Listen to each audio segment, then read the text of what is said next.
እኛ ከመጣን ጀምሮ 30-40 ሺህ መዋዕለ ሕጻናት ገንብተናል። በጣም በርካታ ሃይ ስኩል እና ኤሌመንተሪ ስኩል ገንብተናል። ዩኒቨርሲቲ አልገነባንም። በመታቆት ምክንያት ያለው ዩኒቨርሲቲ እንዲሆን ከስም ወጥቶ ዩኒቨርሲቲ እንዲሆን በሚል አሁን ለመጀመሪያ ጊዜ ኤአይ ዩኒቨርሲቲ ልንገነባ ነው።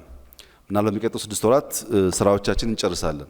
የኤአይ ዩኒቨርሲቲ ስንፈጥር ማክሲመም 1000 ግራጁዌትስ ካለን ይበቃናል። ቢያንስ 100 ግን ስኮላርሺፕ ነው። ለእያንዳንዱ አፍሪካ ሀገር 2 ስኮላርሺፕ እንሰጣለን። ኢትዮጵያ ውስጥ ባለው ተማሪ ማክሲመም 2% ነው ከኮምፒት ካደረገው የምንቀበለው ማክሲመም። በጣም ትንሽ ግን ፕራክቲካል የሆነ ሰው እንፈጥራለን። ለዚህ ከናንተም ከዲያስፖራውም የምናሳትፋቸው ሰዎች ይኖሩ ይሆናሉ። ቴክኖሎጂ ላይ መሽቀዳደም አለብን።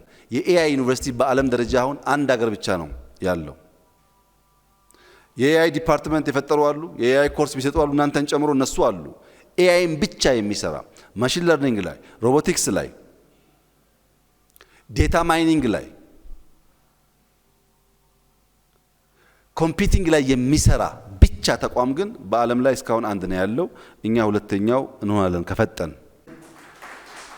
ለምን ያላችሁ እንደሆነ ትውልድ ላይ ለመስራት እሽቅድድም ስለሚፈልግ